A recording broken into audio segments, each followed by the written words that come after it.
तू ज्या ठरवले मी भाग 31. सायलीने आदित्यला तिच्याच घरी कायम राहण्याचा प्रस्ताव दिला होता. तिच्या त्या एका निर्णयाने आदित्यच्या मनात एकाच वेळी आनंद आणि वेदना दोन्ही जाग्या झाल्या होत्या. आनंद यासाठी की त्याला सोपवलेलं काम अजून पूर्ण झालं नव्हतं आणि आता त्याला सायलीसोबत आणखी 1 महिना राहण्याची संधी मिळणार होती. पण दुसऱ्या क्षणी त्या आनंदावर अपराधीपणाची काळी सावली पसरली. विश्वास ही अशी गोष्ट असते जी मिळवायला खूप वेळ लागतो, पण तो विश्वास जर एखाद्या खोट्यावर उभा असेल तर प्रत्येक क्षणी मनाला टोचत राहतो. आदित्यची अवस्था तशीच झाली होती. सायलीचा प्रत्येक वाढणारा विश्वास त्याला स्वतःचा दोष अधिक स्पष्टपणे दाखवत होता. सायली त्याच्याकडे हसत पाहत होती, तर आदित्यच्या मनात मात्र एकच प्रश्न घोंगावत होता. जेव्हा तिला संपूर्ण सत्य कळेल तेव्हा तिच्या चेहऱ्यावर हे हसू राहील का? सायलीने घर भाड्याचा विषय काढत गमतीने घोडा आणि गवताची म्हण सांगितली. आदित्यनेही हात जोडून तिची थट्टा केली आणि दोघेही मोठ्याने हसू लागले. बाहेरून ते क्षण हलके फुलके वाटत होते, पण आदित्यच्या मनात मात्र हसू नव्हतं, फक्त अपराधीपणाचं ओझं होतं. काही वेळाने सायली फ्रेश होण्यासाठी तिच्या खोलीत निघून गेली. दरवाजा बंद होताच आदित्यच्या चेहऱ्यावरचं हसू पूर्णपणे नाहीसं झालं. तो हळूहळू सोफ्यावर बसला, दोन्ही हातांनी चेहरा झाकला, मग हात केसातून फिरवत डोकं मागे टेकवलं. डोळे मिटून तो हळू आवाजात पुटपुटला, मला माफ कर सायली, खरंच खूप माफ कर. त्याचा आवाज थरथरत होता. आज मी फक्त मनात माफी मागतोय, पण ज्या दिवशी तुला सगळं सत्य कळेल त्या दिवशी तुझ्यासमोर गुडघ्यावर बसून माफी मागेन. त्याने डोळे उघडले. मला माहिती आहे मी तुझा विश्वास तोडतोय, पण माझ्यावर विश्वास ठेव. जेव्हा तुला संपूर्ण सत्य कळेल तेव्हा तुला समजेल की मी तुझा शत्रू नव्हतो, परिस्थितीचा कैदी होतो. त्याच्या मनात एक विचित्र आशा होती. कदाचित सत्य समजल्यावर सायली त्याच्यावर रागवेल, कदाचित त्याच्याशी कधीच बोलणार नाही. तरी तो तिच्या डोळ्यात स्वतःसाठी कायमचा तिरस्कार पाहू इच्छित नव्हता, कारण आता ही मैत्री त्याच्यासाठी फक्त एक काम उरली नव्हती, ती त्याच्या आयुष्याचा भावनिक भाग बनली होती. काही क्षण तो तसा शांत बसून राहिला, नंतर स्वतःला सावरत उठला आणि स्वयंपाकघराकडे गेला. कविता त्यांना त्याने आधीच चहा आणि नाश्ता दिला होता, स्वतःची कॉफीही झाली होती. तरी आज त्याला पुन्हा चहा बनवायचा होता, कारण तो चहा सायलीसोबत पिण्यातच त्याला वेगळा आनंद मिळत होता. थोड्याच वेळात सायली फ्रेश होऊन हॉलमध्ये आली. ती येऊन सोफ्यावर बसली, पण आज तिच्या चेहऱ्यावर स्पष्ट थकवा दिसत होता. आदित्यने मागे ओढून तिच्याकडे पाहिलं. खूप दमली आहेस का? सायलीने त्याच्याकडे पाहिलं. काही न बोलता हलकीच मान डोलावली आणि एक दीर्घ श्वास सोडला. ते पाहून आदित्यच्या चेहऱ्यावर काळजी उमटली. एखाद्या व्यक्तीची काळजी कधी सवय बनते हे माणसालाही कळत नाही. आदित्यलाही तेच होत होतं. सायलीचा थकलेला चेहरा पाहून त्याच्या मनात नकळत चिंता दाटून आली. त्या चिंतेत कोणताही स्वार्थ नव्हता, फक्त जिव्हाळा होता. तो हलकेच हसला.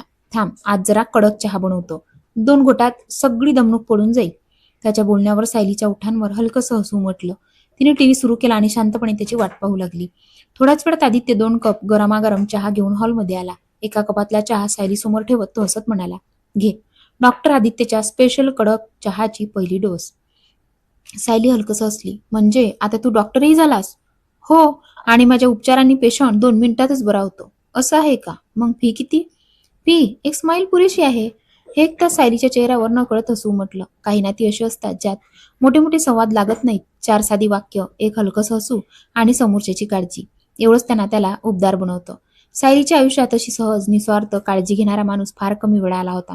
म्हणूनच आदित्यची प्रत्येक छोटी गोष्ट तिच्या मनाला नकळत स्पर्श करून जात होती. दोघेही टीव्ही समोर बसून शांतपणे चहा पिऊ लागले. मध्येच एखाद्या जाहिरातीवर दोघे हसायचे, एखाद्या बातमीवर 2 शब्द बोलायचे आणि पुन्हा शांत व्हायचे. त्या शांततेतही एक वेगळाच आराम होता. चहा संपल्यानंतर दोघेही स्वयंपाकघरात गेले आणि रात्रीच्या जेवणाची तयारी करू लागले. असेच पुढचे 3 दिवस निघून गेले. आदित्य त्या घरात येऊन पूर्ण 1 महिना झाला होता. शनिवार असल्यामुळे नेहमीप्रमाणे दोघांनी सकाळचा चहा नाश्ता केला आणि घरात संपलेल्या वस्तूंची यादी बनवायला सुरुवात केली. किराणा, स्वच्छतेचं सामान, स्वयंपाकघरातील वस्तू, प्रत्येक गोष्ट सायली सांगत होती आणि आदित्य मोबाईलमध्ये नोंद करत होता. यादी पूर्ण होताच त्यांनी ऑनलाईन ऑर्डर दिली.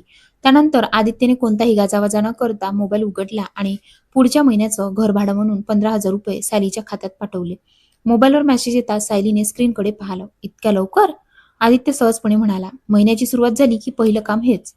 सायलीने काही बोलली नाही, फक्त हलकसं हसली. विश्वास फक्त मोठ्या त्यागाने वाढत नाही, वेळेवर पाळलेली जबाबदारी, दिलेला शब्द आणि छोट्या गोष्टीतील प्रामाणिकपणा, या सगळ्यांनीही तो हळूहळू मजबूत होत जातो. सायलीच्या मनात आदित्यबद्दल निर्माण होत असलेला विश्वासही असाच छोट्या क्षणांनी अधिक घट्ट होत होता. थोडा वेळ शांतता होती. मग आदित्यने पुन्हा तोच जुना विषय काढला. सायली, एक गोष्ट विचारू? विचार. तू हे घर घेतलंस कसं? म्हणजे एवढं मोठं घर विकत घेण्याचा विचार अचानक कसा आला? सायली काही क्षण शांत राहिली. तिने त्याच्याकडे पाहिलं. हा प्रश्न तो यापूर्वीही विचारला होता आणि आज पुन्हा विचारत होता. एक दीर्घ श्वास घेत ती शांत स्वरात म्हणाली, मी पुण्यात आले तेव्हा ऑफिसने राहायला फ्लॅट दिला होता आणि तिच्या भूतकाळाचा आणखी एक पान हळूहळू उलगडायला सुरुवात झाली. सायली काही क्षण भूतकाळात हरवून गेली. तिची नजर समोर होती, पण डोळ्यांसमोर मात्र पुण्यात आलेल्या पहिल्या दिवसांच्या आठवणी उभ्या राहत होत्या. ती शांतपणे म्हणाली, जेव्हा मी नाशिक सोडून पुण्यात नोकरीसाठी आले तेव्हा कंपनीने राहण्यासाठी एक फ्लॅट दिला होता. त्या फ्लॅटमध्ये माझ्यासोबत अजून 3 मुली राहत होत्या. आदित्य शांतपणे ऐकत होता. सायली पुढे म्हणाली, त्यांच्याशी मी मग कधीच मैत्री केली नाही. कॉलेजमध्ये जे घडलं होतं त्यानंतर कोणाशी जवळीक वाढवायची हिंमतच उरली नव्हती. त्यांनी सुरुवातीला माझ्याशी बोलण्याचा प्रयत्न केला, पण मी फक्त कामापुरतेच उत्तर द्यायचे. हळूहळू त्यांनीही माझ्याशी बोलणं कमी केलं. भूतकाळ माणसाला फक्त आठवणी देत नाही, तो त्याचा स्वभावही बदलून टाकतो. एकदा विश्वास तुटला की प्रत्येक नवीन नात्याकडे मन शंकेच्या नजरेने पाहू लागतं. सायली ही तशीच झाली होती. ती लोकांचा तिरस्कार करत नव्हती, पण पुन्हा दुखावला जाण्याची भीती तिला प्रत्येकापासून दूर ठेवत होती. ती पुढे सांगू लागली, ऑफिसमध्येही आमचं बोलणं फक्त कामापुरतंच असायचं. त्या पलीकडे काहीच नाही. काही क्षणांनी तिच्या चेहऱ्यावर नाराजी उमटली. पण महिनाभरात सगळं बदलायला लागलं. आदित्यने तिच्याकडे प्रश्नार्थक नजरेने पाहिलं. सायली म्हणाली, त्या तिघी ऑफिसमधल्या मुलांना फ्लॅटवर आणू लागल्या. सुरुवातीला मला वाटलं मित्र असतील, पण नंतर लक्षात आलं की हे रोजच झालं आहे. ती बोलताना स्पष्ट अस्वस्थ झाली होती. सिक्युरिटी गार्डलाही ते ऑफिसचं आयडी दाखवून आत यायचे. कधी तो अडवायचा तर त्याला पैसे देऊन गप्प बसवायचे. आदित्यच्या कपाळावर आठ्या उमटल्या. सायली पुढे म्हणाली, ज्या दिवशी एका मुलीचा मित्र यायचा त्या दिवशी दुसरी मुलगी हॉलमध्ये झोपायची, दुसऱ्या दिवशी दुसरी. अशा पद्धतीने त्यांनी आपापसात सगळं ठरवून ठेवलं होतं. ती थोडा वेळ थांबली. त्यांनी मला एकदा सांगितलं होतं, आम्ही तुला त्रास देणार नाही, तूही आमच्यात पडू नकोस. सायलीने शांतपणे उत्तर दिलं होतं, तुम्हाला जे योग्य वाटेल ते करा. सायलीचा स्वभाव दुसऱ्यांच्या आयुष्यात ढवळाढवळ करण्याचा नव्हता, पण चुकीकडे कायम डोळे झाक करणंही तिच्या स्वभावात नव्हतं. ती गप्प होती कारण तिला वाद नको होता, पण तिच्या मनात त्या वातावरणाबद्दलचा तिरस्कार दिवसेंदिवस वाढत होता. ती पुढे म्हणाली, सुरुवातीला मी दुर्लक्ष केलं, पण नंतर एक गोष्ट माझ्या लक्षात आली. आदित्य तिचं प्रत्येक शब्द काळजीपूर्वक ऐकत होता. सायलीचा आवाज आता अधिक गंभीर झाला. त्या तिघी एका व्यक्तीसोबत नव्हत्या, सतत वेगवेगळे मुले यायचे. तिने नकारार्थी मान हलवली. ते पाहून मला खूप वाईट वाटायचं, किळसही यायची. काही क्षण शांत राहून ती पुढे म्हणाली, शेवटी मी निर्णय घेतला, हे असंच चालू देणं योग्य नाही. आदित्यने हळूच विचारलं, मग तू काय केलंस?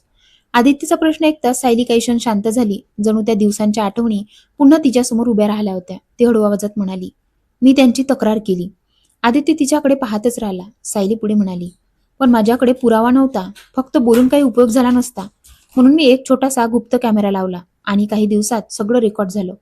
आदित्यच्या चेहऱ्यावर आश्चर्य उमटलं, पण तो व्हिडिओ मी कोणालाही दाखवला नाही, फक्त आमच्या महिला बॉसना दाखवला. ती पुढे म्हणाली, मला त्या मुलींची चूक थांबवायची होती, त्यांचं आयुष्य उद्ध्वस्त करायचं नव्हतं. इथेच सायलीचा स्वभाव इतरांपेक्षा वेगळा ठरत होता. चुकीला विरोध करणं तिला जमत होतं, पण सूड उगवणं नाही. ज्या मुलींमुळे तिला त्रास झाला त्यांच्याबद्दलही तिच्या मनात द्वेष नव्हता, उलट त्यांचं भविष्य खराब होऊ नये एवढीच तिची इच्छा होती. दुखावलेलं मनही इतकं उदार असू शकतं हे तिच्या कृतीतून दिसत होतं. ती पुढे सांगू लागली, मॅडमनी त्या तिघींना केबिनमध्ये बोलावलं. सुरुवातीला त्यांनी सगळंच नाकारलं.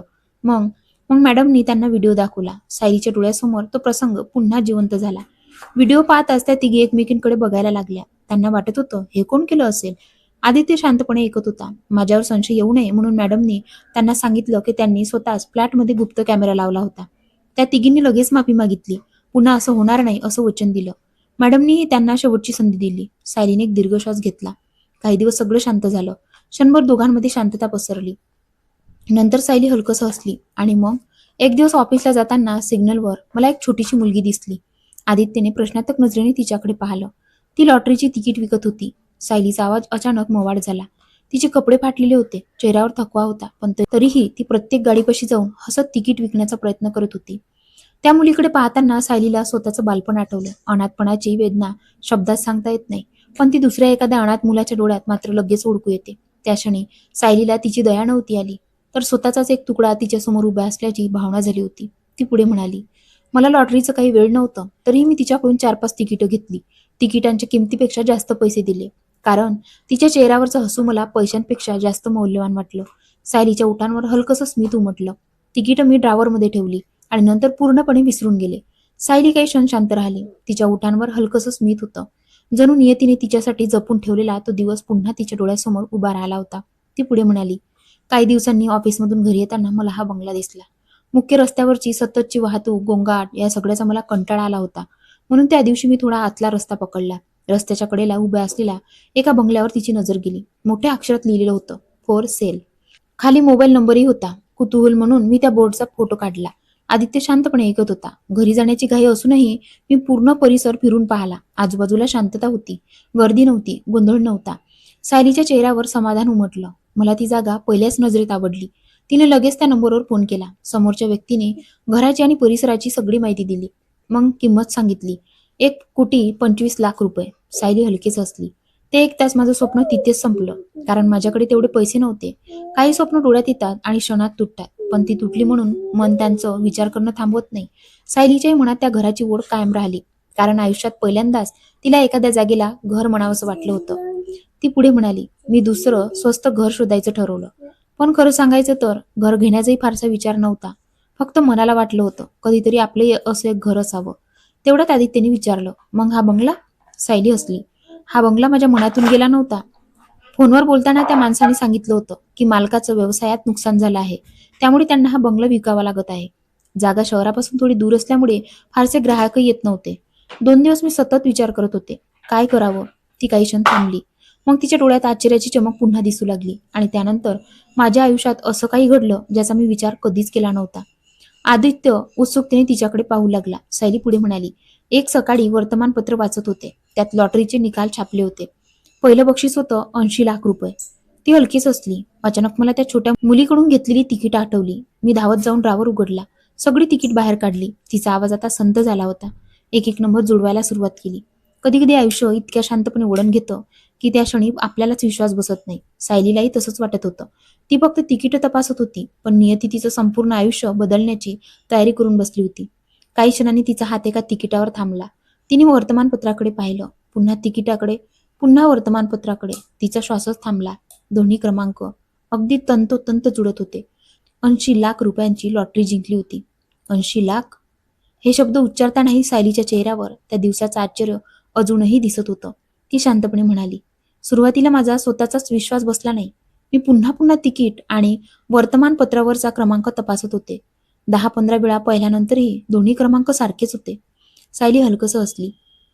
त्या दिवशी मला पहिल्यांदाच जाणवलं, कधी कधी देव खरोखर अनपेक्षित मार्गाने मदत करतो. आयुष्यभर स्वतःच्या नशिबाला दोष देणाऱ्या सायलीने त्या दिवशी पहिल्यांदाच नियतीचे आभार मानले. ही फक्त लॉटरी नव्हती, अनेक वर्षांनी तिच्या आयुष्यात डोकावलेली आशेची एक नवी किरण होती. ती पुढे सांगू लागली, सगळी प्रक्रिया पूर्ण होऊन पैसे खात्यात आले. त्यानंतर मी पुन्हा त्या बंगल्याच्या मालकाशी संपर्क साधला. किमतीबद्दल बराच वेळ चर्चा झाली. माझ्याकडे लॉटरीचे पैसे होते, थोडी स्वतःची बचत होती आणि उरलेल्या रकमेसाठी बँकेकडून कर्ज घेतलं. सगळी कागदपत्र पूर्ण झाल्यानंतर अखेर हा बंगला माझ्या नावावर झाला. आदित्य तिच्याकडे पाहतच राहिला. आता त्याला समजलं होतं की हा बंगला सायलीसाठी फक्त 4 भिंती नव्हत्या, तो तिच्या संघर्षाचं, मेहनतीचं आणि नशिबाने दिलेल्या एका अनपेक्षित संधीचं प्रतीक होता. तेवढ्यात आदित्यने पुन्हा तोच प्रश्न विचारला, पण सायली, एक गोष्ट अजूनही समजली नाही. तू एकटी असूनही इतक्या शहराबाहेर घर घेण्याचा निर्णय का घेतलास? ऑफिस जवळ राहणं जास्त सोपं नव्हतं का? सायली काही क्षण त्याच्याकडे पाहत राहिली. मग मनातल्या मनात म्हणाली, हे खरं कारण अजून सांगायची वेळ आलेली नाही. तिने हलकसं स्मित केलं. त्याचं कारण मी तुला नंतर सांगेन. आदित्यला जाणवलं की ती पुन्हा काहीतरी लपवत आहे, पण यावेळी त्याने तिला अजिबात आग्रह केला नाही. आदित्यला आता सायलीचा स्वभाव समजू लागला होता. ती प्रत्येक गोष्ट सांगते, पण तिच्या मनातल्या सर्वात खोल जखमा मात्र योग्य वेळ येईपर्यंत स्वतः जवळच ठेवते. विश्वास तिच्यासाठी शब्द नव्हता, तो वेळेनुसार मिळणारा अधिकार होता. नंतर दोघांनी मिळून स्वयंपाक केला, जेवण केलं आणि सायलीला खूप थकवा आल्यामुळे ती सोफ्यावर झोपली. आणि आदित्य त्याच्या खोलीत झोपायला गेला. पण आता त्याला झोप येत नव्हती, म्हणून तो बाहेर आला. बाहेर तो हॉलमध्ये येताच त्याची नजर सोफ्याकडे गेली. सायली अजूनही गाढ झोपली होती. क्षणभर तो तिथेच थांबला. रोज तो सायलीला पाहायचा, ऑफिसला जाताना, स्वयंपाक करताना, हसताना, बोलताना, कामात मग्न असताना. पण आज काहीतरी वेगळंच होतं. आज त्याची नजर तिच्यावरून हटत नव्हती.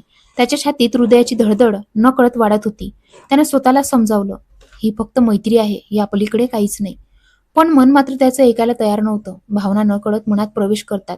त्यांची चाहूल अनेकदा बुद्धीला सर्वात शेवटी लागते. आदित्यच्या मनातही नेमकं तेच घडत होतं. तो न कळत तिच्या जवळ गेला. सायली गालाखाली हात ठेवून शांत झोपली होती. तिच्या चेहऱ्यावर विलक्षण निरागसता होती. दिवसभर स्वतःला कणखर दाखवणारी ती मुलगी झोपेत मात्र एखाद्या निष्पाप लेकरासारखी भासत होती. पंख्याच्या मंद वाऱ्याने तिच्या केसांची काही बटा गालावर येत होत्या. आदित्य काही क्षण तसाच तिच्याकडे पाहत राहिला. त्याला स्वतःचं वागणं विचित्र वाटू लागलं. अचानक त्याने नजर दुसरीकडे वळवली आणि घाईघाईने स्वयंपाकघरात गेला. किचनच्या ओट्यावर दोन्ही हात टेकवत त्याने खोल श्वास घ्यायला सुरुवात केली. हे माझ्यासोबत काय होतंय? त्याने स्वतःशीच पुटपुटलं. सायली फक्त माझी मैत्रीण आहे, मग तिच्याकडे पाहिल्यावर माझं हृदय इतकं का धडधडतंय? त्याने हात छातीवर ठेवला. धडधड अजूनही तशीच होती. तो डोळे मिटून स्वतःला समजावत राहिला. नाही आदित्य, तू हे करू शकत नाहीस, अजिबात नाही. कारण त्याला ठाऊक होतं, ज्या हेतूने तो सायलीच्या आयुष्यात आला होता त्या सत्याची सावली अजूनही त्यांच्या नात्यावर होती. अशा वेळी मनात जन्म घेणाऱ्या भावना त्याला योग्य वाटत नव्हत्या. त्याने एक दीर्घ श्वास घेतला. तेवढ्यात डोळे मिटलेले असतानाच त्याच्या मनात एक धूसर आठवण चमकून गेली. एका मुलीचा चेहरा, तिच्या डोळ्यातील आसवे आणि स्वतः तो तिचे ओठ आतुरतेने किस घेत असल्याचं दृश्य. आदित्यच्या कपाळावर घाम जमा झाला. तो हळू आवाजात पुटपुटला, प्लीज परत ये, तू कुठे आहेस? तेवढ्यात त्याच्या मागून एक आवाज आला, मी इथे आहे. तो आवाज ऐकताच आदित्य दचकला. त्याने घाबरून मागे ओढून पाहिलं आणि समोर सायली आश्चर्याने त्याच्याकडे पाहत उभी होती. काय झालं? असा काय बघतोयस? जणू काही भूत पाहिलास? सायली जांभई देत स्वयंपाकघरात आली. तिने सहजपणे मी इथे आहे असं म्हणत बेसिनकडे पावलं वळवली. आदित्यच्या छातीत धडधड वाढली. क्षणाभरापूर्वी तो ज्या आठवणीमध्ये हरवला होता त्याच अवस्थेत सायलीचं अचानक समोर येणं त्याच्यासाठी अनपेक्षित होतं. त्याने पटकन स्वतःला सावरत गॅसवर पातेलं ठेवलं.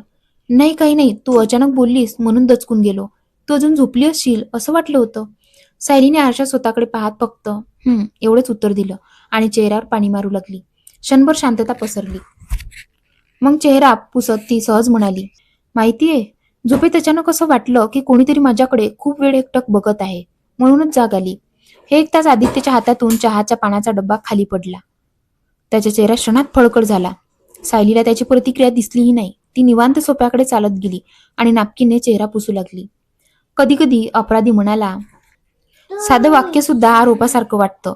सायलीने सहज बोललेलं वाक्य आदित्यच्या मनावर थेट आदळलं. त्याला क्षणभर वाटलं की तिच्या लक्षात सगळं आलं आहे, पण सत्य इतकंच होतं की सायलीने तिची भावना व्यक्त केली होती आणि आदित्य स्वतःच्या मनाच्या भीतीने घाबरला होता. थोड्याच वेळात दोघांनी चहा घेतला. मग पुन्हा चित्रपट सुरू झाला. चित्रपटातील विनोदी प्रसंग पाहताना दोघेही मनापासून हसू लागले. कधी एकमेकांकडे पाहून टाळी द्यायचे, तर कधी एखाद्या संवादावर मोठ्याने हसायचे. क्षणभरासाठी दोघेही आपापल्या चिंता विसरले होते. चित्रपट संपल्यावर सायली चॅनल बदलू लागली. इतक्यात आदित्यच्या मनात एक प्रश्न आला. सायली, एक विचारू? विचार. तू सांगितलं होतंस ना, ऑफिसच्या फ्लॅटमध्ये राहणाऱ्या त्या 3 मुलीमुळे तुझा लोकांवरचा विश्वास उडाला होता. सायलीने मान हलवली. मग तू नंतर पीजीसाठी मुली हव्यात अशी जाहिरात का दिलीस? सायली काही क्षण त्याच्याकडे निर्विकार नजरेने पाहत राहिली. आदित्यने भुवया उंचावत पुन्हा विचारलं, उत्तर दे ना.